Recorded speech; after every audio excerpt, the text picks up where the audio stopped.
आप हरियाणा के अंदर तैयारी करते हो एचसीएस की, तो आपको सबसे पहले कुछ ध्यान रखना होगा ताकि आपका प्रीलिम्स क्वालिफाई हो, मेंस क्वालिफाई हो और लास्ट में आप अधिकारी बने। और अधिकारी बनने के लिए अधिकारी जैसी सोच आपको शुरुआत से रखनी पड़ेगी ताकि सिलेक्शन होना चाहिए। Selection is most important part of your life. सबसे पहले हम बात करते हैं, जब आप तैयारी शुरू करते हो तो आप लोगों को लगता है कि सबसे पहले हमें एनसीईआरटी पढ़ना चाहिए। हाँ, बिल्कुल आपको एनसीईआरटी पढ़ना चाहिए, लेकिन मैं एक बात कहूंगा, सबसे ज्यादा जो टाइम इन्वेस्टमेंट किया जाता है वो एनसीईआरटी पर किया जाता है। लेकिन एक बात मैं आपको बताऊंगा कि जब आप तैयारी शुरू करते हो तो आप एक बार एचसीएस का जो पेपर हुआ है लास्ट टाइम, उस पर एक बार नजर घुमा लीजिए। टीओ एटीओ का जो पेपर हुआ है उस पर नजर घुमा लीजिए, या फिर जीएस स्क्रीनिंग का जो पेपर हुआ है उन सब पर एक बार नजर घुमाकर देख लेनी चाहिए कि किस तरीके के क्वेश्चन पूछे जा रहे हैं, उसके अंदर लेवल क्या है। क्योंकि बहुत सारे बच्चों के मन में ये होता है कि जब भी हम स्टेट पीसीएस की तैयारी करते हैं, किसी भी स्टेट पीसीएस की, तो उसमें सबसे ज्यादा जो क्वेश्चन है ना वो फैक्ट बेस पर सवाल आते हैं। यानी अगर आपका फैक्ट क्लियर तो आपका पीसीएस क्लियर। लेकिन हरियाणा के अंदर ऐसी कोई बात नहीं है। आप हरियाणा के अंदर जब आप पेपर देखोगे तो आपको वहां पर जो लेवल है वो यूपीएससी को भी टच करता हुआ मिलेगा। यूपीएससी के भी कई बार जो क्वेश्चन है वो उससे नीचे लेवल के आते हैं, लेकिन यहां तो जो लेवल है वो यूपीएससी से भी अबव जा चुका है। तो आपको तैयारी इतने कम समय में तैयारी कैसे करें? क्योंकि अभी दिसंबर के महीने में सेकंड ऑफ जो वीक है दिसंबर का, उसमें आपको नोटिफिकेशन देखने को मिलेगा और फरवरी के लास्ट या फिर मार्च के फर्स्ट वीक तक आपका एग्जाम हो जाएगा। तो अब क्या करना चाहिए?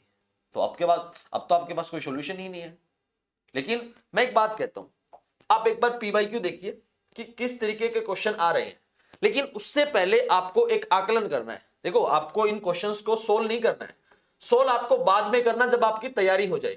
सबसे पहले आप इस पर्टिकुलर एग्जाम के अंदर ये देखिए कि किस से कहां से, यानी जैसे मॉडर्न हिस्ट्री का टॉपिक है, कितने क्वेश्चन आए हैं, एंशिएंट हिस्ट्री से कितने क्वेश्चन आए हैं, मेडाइवल हिस्ट्री से कितने आए हैं, उसके साथ ज्योग्राफी के अंदर कितने आए हैं, पॉलिटी के अंदर कितने सवाल आए हैं। तो ये जो आकलन है ये पर्टिकुलर आप एनालाइज कीजिए कि कहां से क्वेश्चन आ रहे हैं।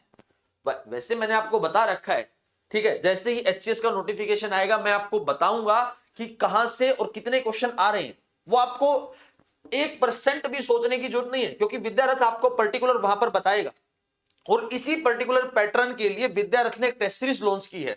अगर आप हमारी टेस्ट सीरीज के अंदर तैयारी करना चाहते हो तो आप हमारे जो नीचे दिए गए नंबर है, जो इस नंबर पर भी हमें संपर्क कर सकते हो। पर्टिकुलर कोई भी नंबर जो है वो आप हमसे संपर्क कर सकते हो ताकि आपका सिलेक्शन हो। इस टेस्ट सीरीज के अंदर आपको 25 पेपर मिलेंगे, और ये जो 25 जो पेपर हैं ये आपको मात्र 2000 रुपए के अंदर मिलेंगे अगर आप 1 दिसंबर से पहले एनरोल करवाते हो। तो 7 दिसंबर से हमारी टेस्ट सीरीज शुरू हो रही है।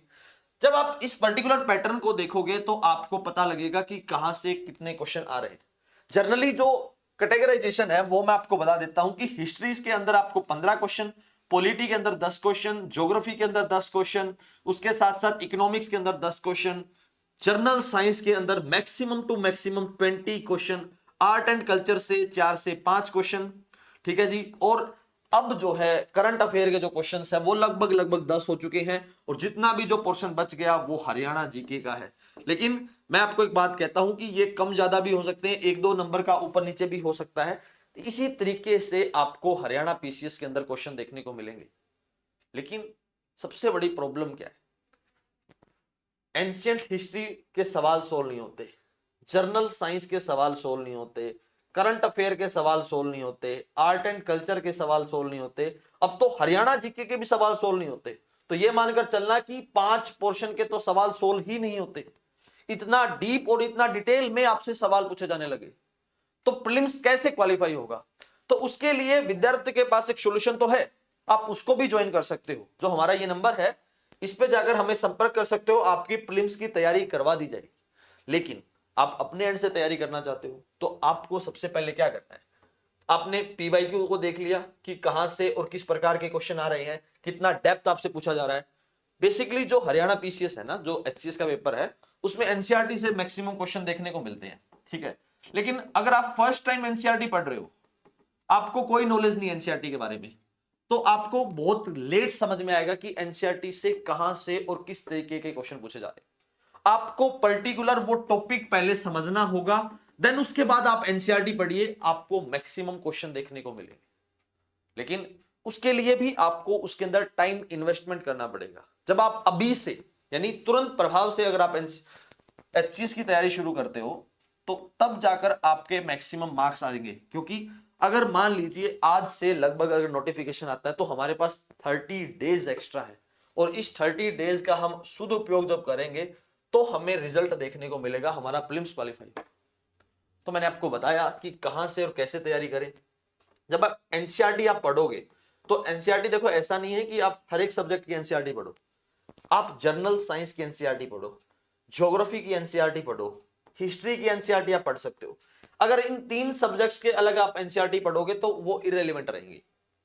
और इनमें भी कौन सी क्लास की एनसीईआरटी ज्यादा इंपॉर्टेंट है वो मोस्ट इंपॉर्टेंट बात है, लेकिन वही नहीं पता होती। जैसे साइंस की जो एनसीईआरटीज है ना, जो जनरल साइंस की एनसीईआरटी है वो सारी पढ़नी जरूरी है, ज्योग्राफी में सारी पढ़नी जरूरी नहीं है, हिस्ट्री में सारी पढ़नी जरूरी नहीं है। लेकिन 6th क्लास की एनसीईआरटी रोमिला थापर के द्वारा जो ओल्ड एनसीईआरटी है उसको एक बार पढ़ लेना, वहां से क्वेश्चन आता है। ये पर्टिकुलर आपको बातें पता होना चाहिए।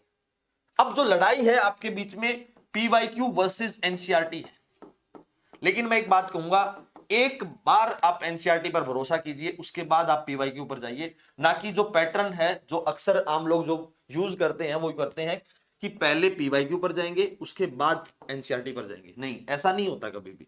आपको उसकी बेसिक जानकारी नहीं पता तो आप कैसे पीवाईक्यू को सोल्व करोगे। पीवाईक्यू सोल्व कीजिए लेकिन पहले एनसीईआरटी सोल्व कीजिए। अगर आप पीवाईक्यू सोल्व कर रहे हैं तो उसके साथ साथ विद्यारथ की टेस्ट सीरीज को भी सोल्व कर लीजिए, आपको खुद में पता लग जाएगा कितने लेवल के क्वेश्चन आ रहे हैं। तो एनसीईआरटी भी जरूरी है, पीवाईक्यू भी जरूरी है, लेकिन विद्यारथ की अगर आप क्लासेस ज्वाइन करते हो तो आपको खुद पता लग जाएगा कि किस लेवल और किस डेप्थ से आपको पढ़ाया जाता है। अब की बार अधिकारी बनना तय है।